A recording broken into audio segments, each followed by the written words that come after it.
பஞ்சு மிட்டாய் ஒரு டென்டிஸ்ட் கண்டுபிடிச்சாருன்னு சொன்னால் உங்களால் நம்ப முடியுதா? எஸ், அஃப்கோர்ஸ் 1897 யூஎஸ் சேர்ந்த டென்டிஸ்ட் தான் வில்லியம் மாரிசன் அண்ட் அவரோட ஃப்ரெண்ட் ஜான் வாட்கான். அவர் ஒரு சாக்லேட் செல்லர். ஸோ இவங்க 2 பேரும் சேர்ந்து தான் ஃபர்ஸ்ட் ஒரு எலக்ட்ரிக் மிஷினை கண்டுபிடிக்கிறாங்க. அந்த மிஷினை யூஸ் பண்ணி தான் பஞ்சு மிட்டாயை அவங்க மேக் பண்ணுறாங்க. ஸோ அந்த மிஷினில் பஞ்சு மிட்டாய் பண்ணுறதுக்கு 2 இன்க்ரீடியன்ஸ் தான், ஒன்று சுகர் அண்ட் தென் இன்னொன்று food colour.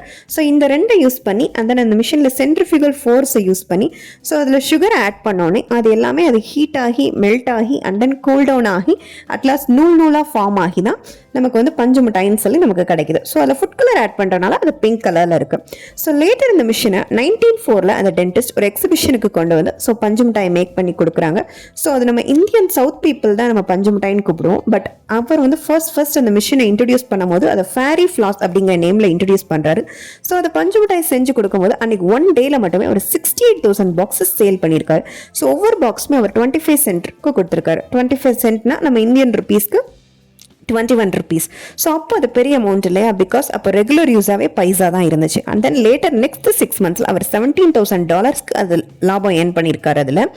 So and then அதோட நேம் வந்து அங்கே காட்டன் கேண்டி அப்படின்னு சொல்லி எல்லாருக்குமே ரெஜிஸ்டர் ஆயிடுச்சு, யூஎஸில் இருக்கிற எல்லாருக்குமே. ஸோ அண்ட் தென் அது ஒவ்வொரு கண்ட்ரீஸ்லையுமே ஒவ்வொரு நேமில் கூப்பிடுவாங்க. பாப்பாஸ் பியர்டுமாங்க, சுகர் ஸ்பைடர்மாங்க பிகாஸ் ஸ்பைடர் வெப்மா இருக்கலாம். அண்ட் தென் ஓல்டு லேடிஸ் ஹேர்ன்னு சொல்லுவாங்க பிகாஸ் அது ஒரு ஹேர் டெக்ஸ்சரில் இருக்குது அப்படிங்கிறனால.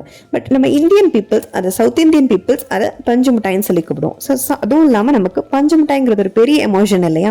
ஸோ இன்றைக்கி எவ்வளோதான் brownies, cakes and then pastry items வந்திருந்தாலும் ஸோ 90s கிட்ஸுக்கு அது ரொம்ப ஒரு ஃபேவரட்டானதான். ஸோ 90s கிட்ஸ் யார் யாருக்கெல்லாம் பஞ்சு மிட்டாய் பிடிக்குமோ ஸோ ஒரு பிங்க் கார்ட் கமெண்ட் பண்ணுங்கள். அண்ட் இந்த மாதிரி இன்ட்ரெஸ்டிங் ஃபேக்ட்ஸ் தெரிஞ்சுக்கிறதுக்கு two subscribe my channel. Thank you.